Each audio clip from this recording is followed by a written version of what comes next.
Hey everybody, if you've paid attention to recent polling, you've seen Trump coming out ahead against Biden in the head-to-head matchups, including this Washington Street Journal poll where Trump is up by 4, 47 to 43. But is Trump really the strongest candidate against Biden? Today we're going to look at another name that you've probably heard, Nikki Haley. And in a head-to-head matchup, we're going to see what she does against Biden. So we do have this Wall Street Journal poll, and it used 1,500 registered voters. And we know about Trump already leading Biden head-to-head. And that's apparently the first time Trump has ever led Biden in the head-to-head matchup. But would you believe in that same poll, Nikki Haley is doing significantly better than Donald Trump? One thing to mention up front is, yes, I think this is a complete outlier. And I also think it's very early, and I think you should not put a lot of stock into the polls. But it wouldn't be any fun if we didn't see where things were at a given moment. So somehow, Nikki Haley is crushing Joe Biden by 17 points. 51 to 34. Even Ron DeSantis is only tied with Biden at 45. So what is it about Nikki Haley? As of now, she can't win a Republican primary. But if she did, is that an instant win for the Republicans? I don't think it is, but based on this poll, it seems like a yes. A 17-point lead is way outside any margin of error. So let's look a little bit more into this poll. And as always, the links will be down below in the description. So purportedly, Nikki Haley is super strong in the general election. In the primary, she's at 15%.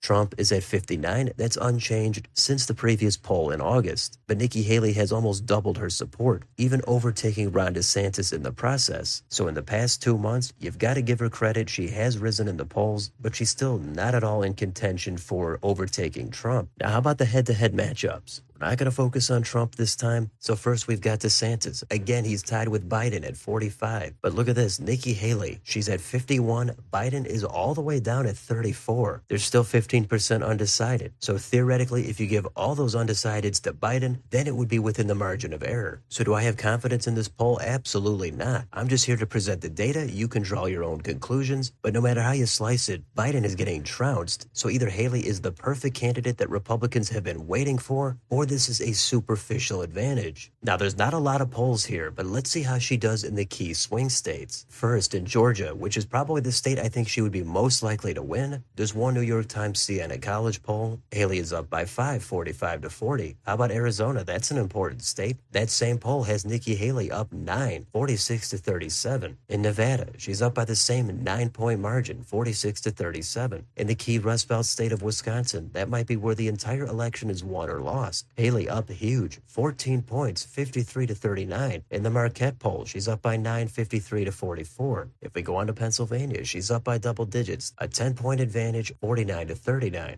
And finally, Michigan, she's up by 11 and 10 in 2 polls, 47 and 46 to Joe Biden's 36. So those are the key states. She's winning all of them, and by pretty comfortable margins. What about the national popular vote in the general election? Well, if we look at that, over the past couple of months, Haley is leading almost every poll. The recent Emerson poll has it tied at about 38-39, but there's that Wall Street Journal poll, a 17% advantage for Haley. But that's not all. There are other polls that show Haley with a significant lead. But I get it, this is Wikipedia. It's possible some of the data is wrong or some of it's missing, and I do think the Wall Street Journal poll is a complete outlier. However, most of the polls across most of the key states, they do show a broader trend of Haley being a strong candidate. So what's behind Nikki Haley? For that, we could get a little bit of insight from this article from Politico. They ask, why is Haley doing better than Donald Trump? Well, apparently it's independents and moderates. She could even do better with women. And these are the voters that say they would go for Haley over Biden, but Biden over Trump. So that key block of voters, is that all it takes to give the election to Nikki Haley? The Real Clear Politics average has Haley leading Biden by 4, but Trump leading him by only 2. DeSantis is at 1. And if you're Nikki Haley, there's no question you're going to use these recent polls to make your case. She says, I can beat Joe Biden by 10 to 13 points. This is about governorships up and down the ticket. This is about House seats, Senate seats. This is about winning again. That does seem pretty objective based on the polls we've seen over the past couple of months. The only real counter argument, I think, and this is crucial, is that it's a long way off and Trump has not come after Nikki Haley yet. I think if Trump turned his attention toward Haley, I think she would sink like pretty much everybody else does. Look at Ron DeSantis. He was the frontrunner of everybody not named Trump. Soon as he got into the race, he started to decline from his high point. And personally, I think Haley is an even weaker candidate than DeSantis, so I do think the extreme support for Haley in the general election is mostly shallow at this point. But the article talks about Biden to Haley voters, and they break it down to 7% nationally that would vote for Biden and against Trump, but at the same time for Haley and against Biden. 7% nationally, that is a significant block of voters, especially in the key swing states. I'm not going to go over every sentence in this article, but in Wisconsin, 19% of voters who say they were not too enthusiastic about the 2024 election were these Biden to Haley voters. So according to this, it's possible Haley might be tapping into some voters that might otherwise sit out an election. They talk about a gender gap in the recent Fox News poll. Biden won women by 4 points against Trump, but with Haley in there, she's winning women by 5 points. That's a 9-point swing. So there is more here. It does have some other demographic breakdown.